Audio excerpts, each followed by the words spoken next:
आज हम हमारा पाठ क्रमांक 3 पढ़ने वाले हैं। इसके लेखक है अरुण। यह एक हास्य निबंध है। इस पाठ की विधा है हास्य निबंध। आइए जानते हैं लेखक का परिचय। इनका जन्म 3 जनवरी 1928 मेरठ उत्तर प्रदेश में हुआ। परिचय। कहानीकार उपन्यासकार अरुण जी ने विविध विधाओं पर भरपूर लेखन किया है। आपके समग्र साहित्य की 14 पुस्तकों का संकलन प्रकाशित हो चुका है। मतलब अरुण जी की 14 पुस्तकों का संकलन प्रकाशित हो चुका है पहले ही। उनकी प्रमुख कृतियां हैं मेरे नवरस, एकांकी संकलन, वृद्ध हास्य संकलन, कहानी संग्रह विशेष उल्लेखनीय है। मतलब बृहद हास्य संकलन, यह जो उनका कहानी संग्रह है यह बहुत ज़्यादा उल्लेखनीय है, यानी बहुत लोगों को यह पसंद आया है। आइए जानते हैं गद्य संबंधी। इस पाठ की विधा हास्य निबंध है। हास्य व्यंग्यात्मक निबंध किसी विषय का तार्किक बौद्धिक विवेचनापूर्ण लेख निबंध है। हास्य व्यंग में उपहास का प्राधान्य होता है। मतलब किसी के ऊपर उपहास कर हास्य व्यंग किया जाता है। प्रस्तुत पाठ में लेखक ने रेफ्रिजरेटर का आधार लेकर समाज की विभिन्न विसंगतियों पर हास्य के माध्यम से करारा व्यंग किया है। मतलब प्रस्तुत पाठ के जरिए लेखक ने क्या किया है कि रेफ्रिजरेटर का आधार लेकर समाज में जो विसंगतियां है, समाज में जो लोगों के विचार है, उनके ऊपर करारा व्यंग किया है। तो चलिए पढ़ते हैं हमारा पाठ। देसी कंपनी ने रेफ्रिजरेटर बनाया और उसकी प्रसिद्धि के लिए विदेशी विज्ञापन अपनाया। भारत भर में प्रतियोगिता का जुगाड़ किया। सवाल था इस रेफ्रिजरेटर को खरीदने के क्या 7 लाभ है। 1 अप्रैल को फल निकलना था। जिस या जिन प्रतियोगी का उत्तर कंपनी के मुहरबंद उत्तर से मेल खा जाएगा उसे या उन्हें एक रेफ्रिजरेटर मुफ्त इनाम दिया जाएगा। देखिए लेखक यहाँ पे बता रहे कि देसी कंपनी ने एक रेफ्रिजरेटर बनाया था और उस रेफ्रिजरेटर यानी उस फ्रिज की प्रसिद्धि के लिए उन्होंने विदेशी विज्ञापन अपनाया। यानी रेफ्रिजरेटर था तो अपने ही देश का, लेकिन उन्हें विज्ञापन अपनाया विदेशी देश का। उन्होंने क्या किया, भारत भर में प्रतियोगिता रखी। जुगाड़ यानी प्रबंध किया, व्यवस्था करना। उन्होंने पूरे भारत में प्रतियोगिता का जुगाड़ किया, प्रतियोगिता की व्यवस्था की। इस प्रतियोगिता में उन्होंने सवाल रखा था कि रेफ्रिजरेटर को खरीदने के कौन से 7 लाभ है, और इसके उत्तर 1 अप्रैल को समझने वाले थे। जिस या जिन प्रतियोगी का उत्तर कंपनी के मुहरबंद उत्तर से, मुहरबंद यानी जिसमें सील लगी हो, मुहरबंद जिसमें सील लगी हो, यानी जिसका उत्तर कंपनी के मुहरबंद उत्तर से मेल खा जाएगा उसे या उस प्रतियोगी को ही रेफ्रिजरेटर मुफ्त में यानी बिना पैसों के इनाम में दिया जाएगा। भारत में धूम मच गई है। मेरे विचार से इतने उत्तर अवश्य पहुँचे कि उनकी रद्दी बेचकर एक रेफ्रिजरेटर के दाम तो वसूल हो गए होंगे। लेखक बता रहे कि भारत में इस प्रतियोगिता की क्या मच गई है, धूम मच गई है। और लेखक बोल रहे हैं कि ये सब ये जो भी उत्तर आए हैं उसकी इतनी रद्दी तो जमा हो जाएगी कि एक रेफ्रिजरेटर के दाम वसूल हो जाएंगे। धूम मचना यानी चर्चा होना, यह एक मुहावरा है।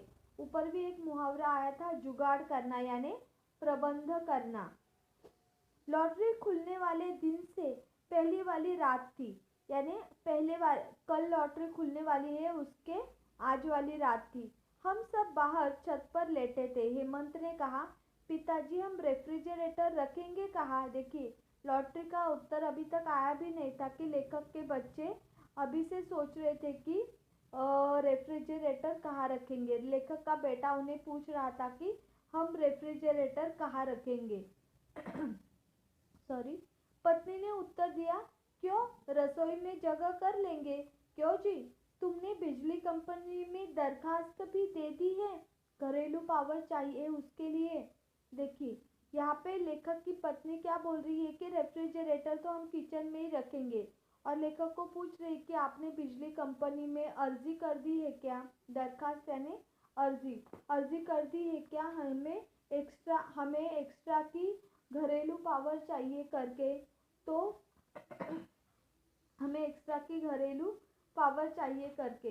ऐसा कौन पूछ रहा है, लेखक की पत्नी पूछ रही है उनसे। मैं मुस्कुरा कर बोला, तुम तो ख्याली पुलाव पका रहे हो। ख्याली पुलाव पकाना यानी कल्पना में खोए रहना। ख्याली पुलाव पकाना यानी कल्पना में खोए रहना। यह एक मुहावरा भी है। लेखक बोल रहे कि तुम तो ख्याली पुलाव पका रहे हो, मानो किसी ने तुम्हें टेलीफोन पर खबर कर दी हो। हमारे टेलीफोन तो तुम ही हो। पत्नी ने मस्का लगाया, इतने अच्छे लेखक के होते हुए कौन जीत सकेगा। देखिए लेखक बोल रहे हैं कि तुम लोग ऐसे ही ख्याली पुलाव पका रहे हो कि हमारा ही नंबर आ गया होगा, जैसे कि तुम्हें टेलीफोन पर किसी ने ये सूचना खबर दे दी कि हमारा ही नंबर लगा है करके। तो यहाँ पे पत्नी उन्हें मस्का लगाते हुए बोलती है कि हमारे टेलीफोन तो आप ही हो, इतने अच्छे लेखक के होते हुए भला कौन जीत सकेगा। पर यह क्या पता, मैंने कंपनी के उत्तरों से मिलते उत्तर लिखे हो। लेखक बोल रहे कि ये थोड़ी पता है कि मैंने जो उत्तर लिखे हैं वो कंपनी के उत्तरों से मेल खाते हो। अच्छा जी, अब हमसे उड़ने लगे। उस दिन खुद कह रहे थे कि कंपनी के पास लिखा लिखाया कुछ नहीं है। यह तो जिसका उत्तर सबसे अच्छा होगा उसे इनाम दे देगी। रेफ्रिजरेटर का विज्ञापन हो जाएगा और लाभ छांटने के लिए किसी एक्सपर्ट को रखना पड़ता और उसके पैसे अलग बचेंगे। लेखक की पत्नी देखो कितनी होशियार है। वो बोल रही है कि जब लेखक ने कहा कि मेरे उत्तर उनके कंपनी के उत्तर से मेल खाएंगे या नहीं ये कैसे पता, तो वो बोल रहे कि आपने ही पहले कहा था कि कंपनी ने कुछ अपने उत्तर ऐसे अलग से रखे नहीं है, जिसका उत्तर अच्छा होगा उसी को इनाम मिलेगा, जिससे क्या होगा, लाभ छांटने के लिए किसी एक्सपर्ट को रखना नहीं पड़ेगा और कंपनी के पैसे भी बचेंगे और रेफ्रिजरेटर का विज्ञापन भी हो जाएगा। वो तो समय समय पर दिमागी लहरें दौड़ती है। लेखक बोल रहे कि समय समय पर दिमाग में ऐसे विचार आते रहते हैं। अमिता ताली पीटकर बोली, पिताजी मैं रोज आइसक्रीम खाया करूंगी। हेमंत ने कहा, मैं बर्फ के क्यूब चूसूंगा। देखिए अमिता और हेमंत लेखक के बेटा और बेटी। वो बोल रहे, अमिता बोल रही कि मैं रोज आइसक्रीम खाऊंगी और हेमंत बोल रहा है कि मैं रोज बर्फ के क्यूब चूसूंगा यानी बर्फ के गोले चूसूंगा। तभी बगल की छत से आवाज आई, यह आइसक्रीम रोज रोज कौन बना रहा है, क्या अमिता के पिताजी रेस्टोरेंट खोल रहे हैं। तभी बगल की छत से आवाज आई कि आइसक्रीम कौन बना रहा है रोज रोज, और लेखक मानो जैसे रेस्टोरेंट खोल रहे हैं क्या। हेमंत चिल्लाया, नहीं ताऊ जी, कल हमारा रेफ्रिजरेटर आ रहा है। अमिता भी खिलखिलाई, उसमें रोजाना आइसक्रीम जमाया करेंगे। देखिए बच्चे बता रहे हैं बाजू वाले छत पर से जो आवाज़ आई उन ताऊ जी को कि कल हमारे घर रेफ्रिजरेटर आने वाला है और उसमें अमिता रोज़ आइसक्रीम लगाने वाली है। ताऊ जी ने कहा, क्या लॉटरी वाले की बाबत कह रहे हो, वह तो मेरे नाम आ रहा है। मैंने नम्र स्वर से पड़ोसी दीनदयाल को पुकारा, क्या आपने भी उत्तर भरकर भेजा है। हाँ, क्योंकि मेरा उत्तर तुमसे सही है इसलिए रेफ्रिजरेटर मिलेगा तो मुझे। खैर बच्चों, आइसक्रीम तो तुम्हें खिलानी ही पड़ेगी। बच्चे मायूस हो गए। देखिए यहाँ पर ताऊ जी क्या बोल रहे हैं कि लॉटरी की वजह से तुम लोग बोल रहे हो क्या रोज़ आइसक्रीम खाए जमाओगे करके। तो यहाँ पे लेखक नम्र स्वर में उनसे बोल रहे हैं। उन ताऊ जी का नाम है दीनदयाल। तो पड़ोसी दीनदयाल को लेखक नम्र स्वर में पूछ रहे कि आपने भी उत्तर भेजे हैं। तो उन्होंने कहा कि हाँ, मैंने भी उत्तर भेजे और मेरे उत्तर तुमसे ज़्यादा सही है। और बच्चों को बोल रहे कि बच्चों को तो आइसक्रीम खिलानी ही पड़ेगी। मतलब वो खिलाएंगे बच्चों को आइसक्रीम जब उनके घर पे रेफ्रिजरेटर आएगा तब। ऐसा वो दीनदयाल जी बोल रहे। किस्मत की बात है, अगले दिन लॉटरी खुली और रेडियो पर पता चला कि जिसके सब उत्तर ठीक है उन दो भाग्यवानों में से एक मैं हूँ। दूसरे दिन लॉटरी खुली और उसमें पता चला कि दो जनों के नंबर लग गए और उन दोनों में से एक नंबर लेखक का लगा था। रेफ्रिजरेटर मुंबई से आते जाते काफी दिन लग गए। इतने में मैंने बिजली का प्रबंध कर लिया। कि आगे उसका आना था कि सगे और संबंधियों में, मित्रों और मोहल्ले में धूम मच गई। सब देखने आने लगे जैसे कोई बहू को देखने आता है। मुझे शक है यदि मैं अपने कमाए पैसों से खरीदता तो भी ऐसी भीड़ लगती क्या। यह सब लॉटरी का प्रताप है। देखिए, लॉटरी खुली और उनमें दो नंबर लगे, एक था और उसमें से एक लेखक थे। लेखक ने रेफ्रिजरेटर को मुंबई से यहाँ आते जाते काफी दिन लगने वाले थे तो उतने में बिजली का प्रबंध कर लिया। और इस वजह से सारे मोहल्ले में, मित्रों में क्या मच गई थी, धूम मच गई थी। धूम मचना ये भी एक मुहावरा है। सारे रिश्तेदारों में, मोहल्ले में धूम मच गई थी। लेखक बोल रहे कि शायद अगर मैं मेरे अपने पैसों से रेफ्रिजरेटर खरीदता तो भी इतनी भीड़ नहीं लगती। यह सब लॉटरी का प्रताप है। फ्री में जो आ रहा है रेफ्रिजरेटर। पहले आने वालों को पत्नी ने शिकंजी बनाकर पिलाई। कुछ शौकीनों के लिए चाय बनी। भीड़ बढ़ती गई तो घबराकर उसने हथियार टेक दिए। जैसे जैसे मेहमान आते गए पत्नी उनकी खातिरदारी करने लगी। लेकिन जैसे जैसे भीड़ बढ़ने ही लगी उन्होंने आखिरकार हथियार डाल दिए। मतलब फिर उनके लिए कुछ बनाना उन्होंने बंद कर दिया। झांकी देखने वालों का तांता बंधा था। झांकी यानी झांक कर देखने वालों का तांता बंधा था। एक जाता था, दो आते थे। बच्चों ने पहले से बोतलें इकट्ठे करके रखी थी। आठों में पानी भरकर रखा हुआ था। आठों बोतलों में बच्चों ने क्या कर रखा था, पानी भर के रखा था, परंतु वे पल पल में खाली हो रही थी। पानी कैसे ठंडा होता, दिनेश ने छिटा छोड़ा। अभी यह तो पानी को गर्म बना रहा है। देखिए, बच्चे बार बार पानी की बोतलें भर रहे तो पानी ठंडा भी नहीं हो रहा था। इसके ऊपर से दिनेश ने बीच में ही ताना मारा कि यह फ्रिज तो पानी को गर्म बना रहा है। मैं हंसकर बोला, भीड़ नहीं देखी, हम खुद गर्म हो रहे हैं। पानी रखे मुश्किल से 1 मिनट हुआ होगा। लकीर की फकीर बोली, क्यों बेटा, किस देवी की मानता मानी थी, हमें भी बता दे। देखिए, लकीर की फकीर बोली मतलब लकीर की फकीर मतलब पुरानी बातों पर चलना। यह भी एक मुहावरा है, लकीर का फकीर, पुरानी बातों पर चलना। देखिए, लेखक को वह सब लोग देख रहे थे, लेखक का फ्रिज, और सब उनसे पूछ रहे थे कि कौन से भगवान से मन्नत मांगे थे जो तुम्हें यह लॉटरी लगी। कुड़मगज ने सुनाया, भाई मैंने भी उत्तर लिख रखे थे, किंतु कोई आए और लेकर चलते बने। मैंने फिर दोबारा दिमाग पर जोर नहीं डाला। देखो, कुड़मगज ने क्या सुना है कि मतलब ऐसे ही मन ही मन में बातें जो करते हैं ना, कुड़मगज यानी कुछ भी उसमें से निकालते हैं, कुछ है भी नहीं बात तो भी उस बात में से कुछ भी निकालते हैं। ऐसे कुड़मगज ने क्या कहा कि मैंने भी उत्तर लिख कर रखे थे, लेकिन किसी ने मेरे उत्तर चुरा लिया और फिर से वापस से उत्तर लिखने की मेरी हिम्मत नहीं थी। मतलब उनका बोलना है कि ये वही उत्तर है जो लेखक ने जो उत्तर दिए थे ये मेरे ही उत्तर थे, ऐसा उनका बोलना था। उनके साथी ने पूछा, कहीं अरुण तो नहीं उठा लाया। तभी उनके साथ जो आए थे उन्होंने पूछा कि कहीं लेखक ने तो नहीं उठा लाए। नहीं, पर क्या कहा जा सकता है, यह मैं जानता हूँ कि वे सब जवाब बिल्कुल ठीक थे। देखिए, मतलब बोल रहे कि मुझे पता है उन्होंने नहीं उठाया होगा, लेकिन सारे जवाब सही थे, ये तो मुझे पता है। जला भुना बोला, यानी जो जल जल रहे थे उनके ऊपर। जब बिजली का बिल आएगा तब बच्चों को पता लगेगा कि सफेद हाथी बांध लिया है। देखिए, जो जल रहे थे वो बोल रहे थे कि अभी बिजली का बिल जब ज्यादा आएगा तब उनको पता चलेगा। शक्की ने कहा, मतलब जो शक कर रहे थे, मुझे पता है अरुण का रिश्तेदार कंपनी में नौकर है। उसने असली जवाब इसे चुपके से लिख भेजे कि मुफ्त का रेफ्रिजरेटर घर में ही रह जाए।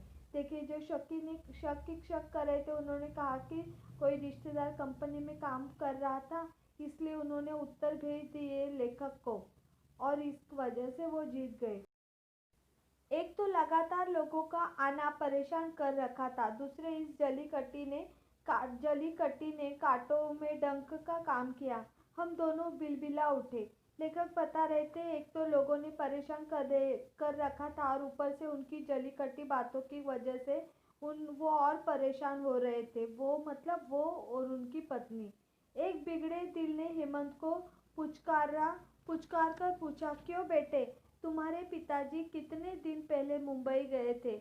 उसे निश्चित था कि मैं मुंबई जाकर इस रेफ्रिजरेटर के पैसे दे आया हूँ और अपने नाम के लिए इसे लॉटरी में जीतने का अनुबंध कर आया हूँ। बच्चे से यह तिरछा सवाल पूछकर उससे कबूलवाना चाहते थे। देखिए, ये एक बिगड़े दिल ने मतलब अलग अलग विचार, बिगड़ा दिल यानी खराब दिल वाले ने बच्चे से ही पूछा कि कितने दिन पहले तुम्हारे पिताजी मुंबई जाकर आए, क्योंकि उन्हें लग रहा था कि लेखक ने ही रेफ्रिजरेटर खरीदा है। लेकिन लेकिन लोगों को दिखाने के लिए वो ऐसे बता रहे कि इनाम में उन्हें रेफ्रिजरेटर लगा है। बच्चों को इन झगड़ों से क्या, वे हंस हंस कर अपना रेफ्रिजरेटर सबको दिखा रहे थे। हेमंत बोतलों से पानी पिला रहा था और अमिता खाली बोतलें भर कर लगा रही थी।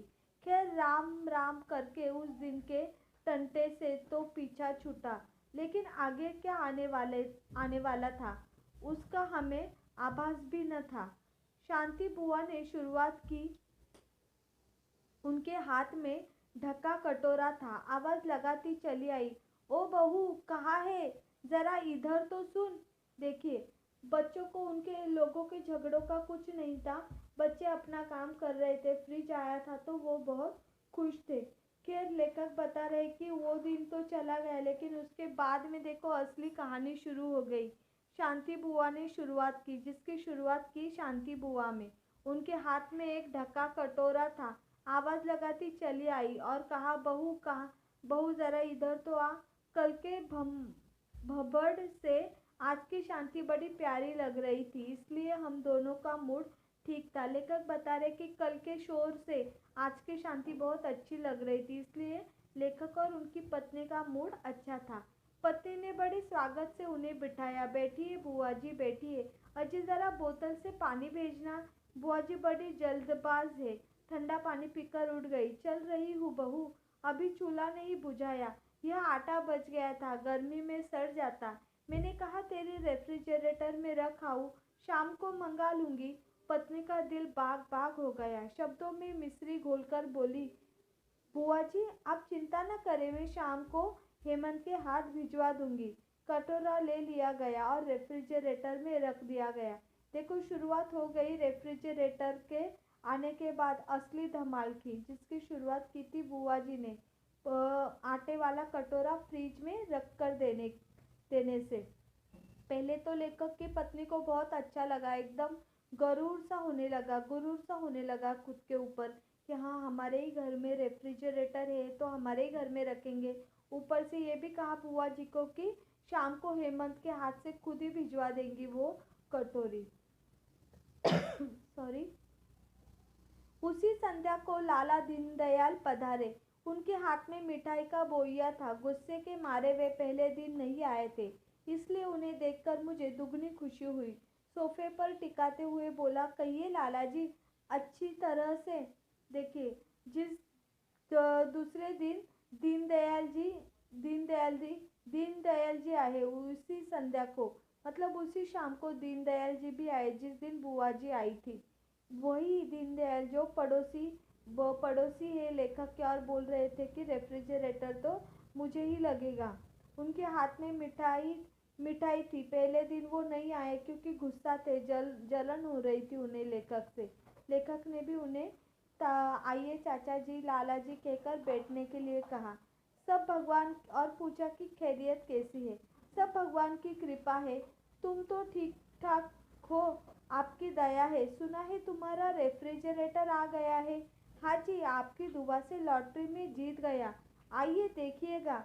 वे बैठे रहे। देखकर क्या करूँगा, विदेश की नकल करी होगी। मैं चुप रहा। पत्नी के कानों में बच्चों ने भनक डाल दी कि बगल वाले ताऊजी आए हैं। आम की आइसक्रीम तश्तरियों में लगाकर चली आई। लालाजी लीजिए, सवेरे जमाई थी। नहीं बेटी, मुझसे नहीं खाई जाएगी। मैंने भी जोर दिया। लीजिए लालाजी, थोड़ी तो लीजिए। मैं आइसक्रीम नहीं खाता, दांत चिसने लगते हैं। बात साफ झूठी थी, किंतु जब भला आदमी इनकार कर रहा था तब हम जबरदस्ती कैसे करते। और फिर मैं अकेला खाता क्या अच्छा लगता। विमला, इसे ले जाओ, बांट दो, नहीं तो पिघल जाएगी। देखिए, लालाजी आए। लेखक लेखक के बच्चों ने तुरंत अपनी माँ को जाकर बोला कि दीनदयाल ताऊजी आए हैं। तो उन्होंने क्या किया, लेखक की पत्नी ने तुरंत आइसक्रीम की आम वाली आइसक्रीम जो बनाई थी वो उनको खाने के लिए लेकर गई, लेकिन उन्होंने वह आइसक्रीम नहीं खाई और वो वैसे ही चले गए। लेखक ने फ्रिज देखने के लिए बोला तो भी उन्होंने फ्रिज भी नहीं देखा उनका, और बोले फ्रिज का देखना, विदेशी कंपनी का तो बनाया हुआ है। इस तरह से वो बात टालते हुए वहाँ से निकल गए और आइसक्रीम वैसे ही पिघल गई। मोहल्ले में समाचार उड़ती बीमारी से भी तेज फैलते हैं। हमारे फ्रिज का यह उपयोग पता चलते ही फिर लाइन बंद गई। कोई रोटी ला रहा है, कोई पराठे, तरह तरह साग, नाना प्रकार की मिठाइयाँ। चमनलाल लखनऊ गए तो टोकरा भर करेले ले आए, क्योंकि मेरठ में अभी नहीं मिल रहे थे। बनर्जी कोलकाता से संदेश और खीर महीने भर के लिए ले आए। देखिए, लेखक बता रहे कि जब उनकी रेफ्रिजरेटर का समाचार बीमारी की तरह लोगों में फैल गया कि रेफ्रिजरेटर में सामान रखने का, तो कोई रोटी ला रहा था, तो कोई तरह तरह के पराठे, साग ला रहा था। लखनऊ से मेरठ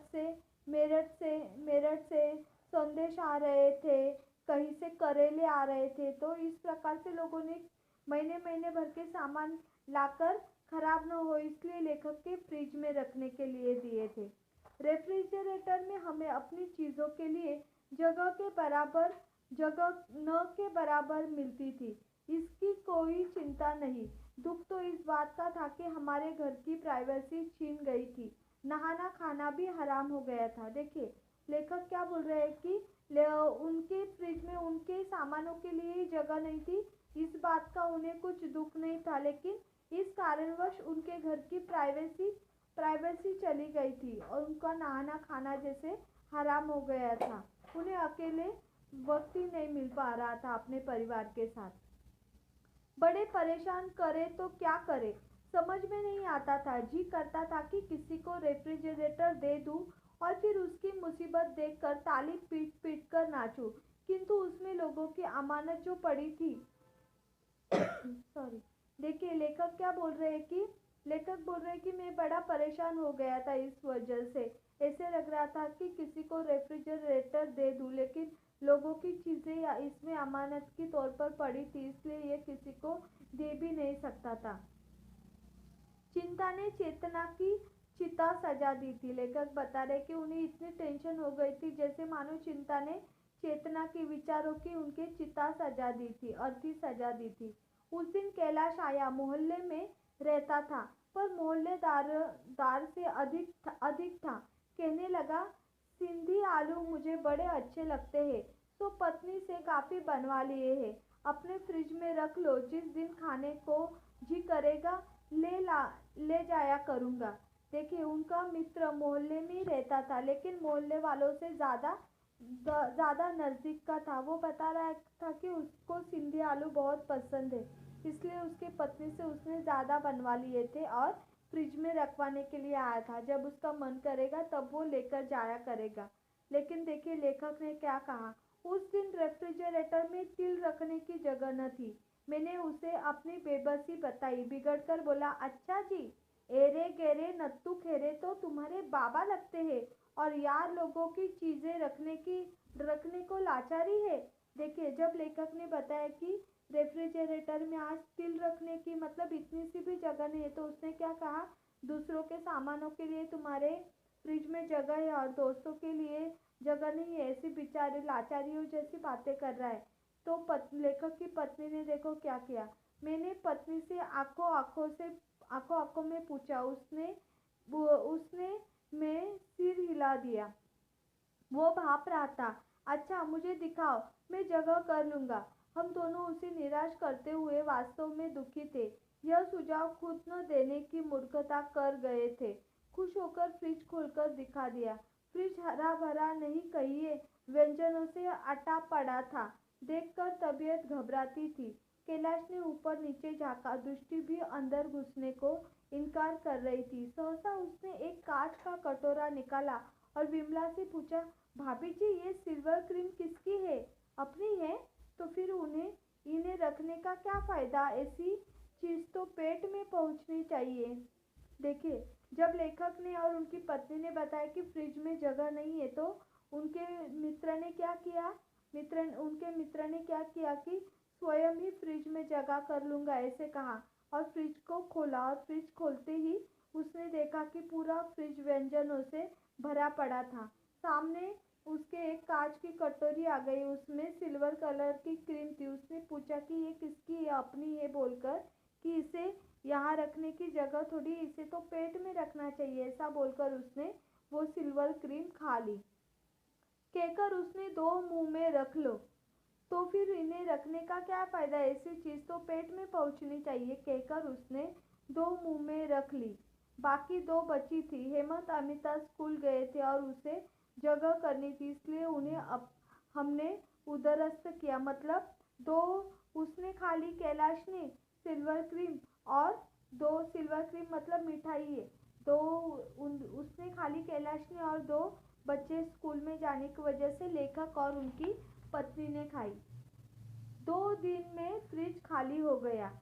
उसमें केवल हमारी चीजें थी।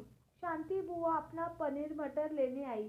क्या करे बुआ जी, उसमें मच्छर गिर गए थे इसलिए फेंक दिया।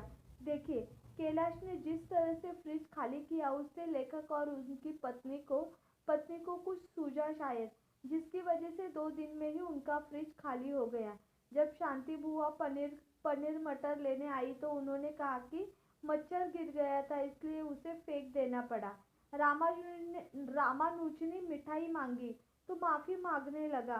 चाचा जी बड़ा शर्मिंदा हूँ, कल 3-4 मित्र आ गए थे, बाजार जाने का मौका न मिला, आपकी मिठाई से काम चला लिया। फिर मैं आप में और अपने में कोई भेद नहीं मानता। ये शब्द उन्हीं के थे जब वे मिठाई रखने आए थे। देखिए शांति बुआ के बाद रामानुज आए अपनी मिठाई ले जाने। तो लेखक ने बताया कि 2-4 मित्र आए थे, बाजार जाने का टाइम नहीं था इसलिए आपकी मिठाई से ही काम चला लिया। और वैसे भी आपने ही कहा था मैं और आप कोई अलग नहीं है, तो मिठाई भी खत्म हो गई। साग लेने चक्रवर्ती आए तो लाचारी दिखाई। भाई तुम्हें तो पता है कल कैसी धुआंधार बारिश थी। पत्नी बोली, जब घर में साग रखा है तब भीगने से क्या फायदा? जैसा उन्होंने खाया वैसा हमने। देखिए चक्रवर्ती जी जब अपना साग लेने आए तो लेखक ने क्या बोला कि कल इतनी धुआंधार बारिश थी, तो पत्नी ने बोला कि साग खा लेते हैं। उन्होंने खाया क्या और हमने खाया क्या, एक ही तो है।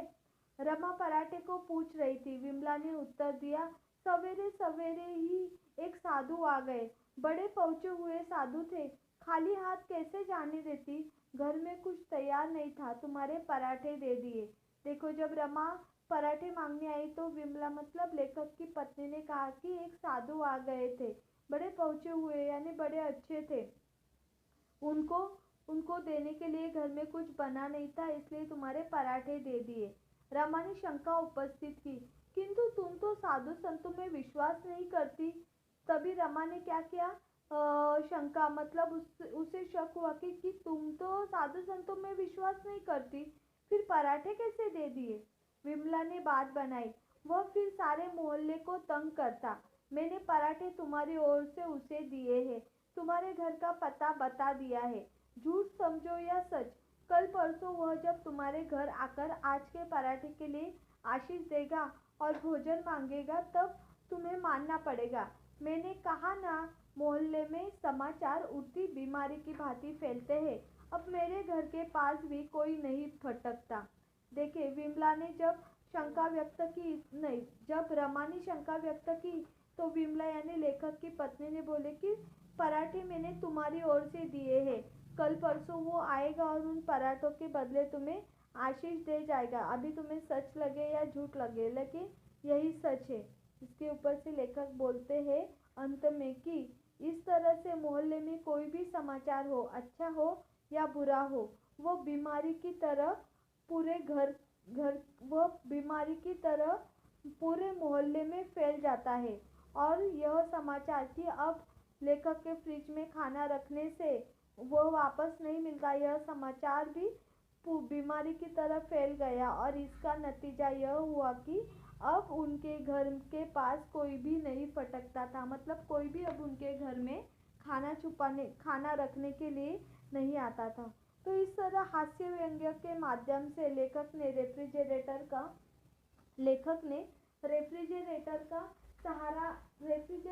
सहारा लेकर समाज में जो लोगों के विचार है उसके ऊपर करारा व्यंग्य किया है तो इस प्रकार हमने यह पाठ पढ़ा। इसके शब्दार्थ और जो मुहावरे हैं वह दिए हैं, अच्छे से लिख लीजिएगा। Thank you, take care.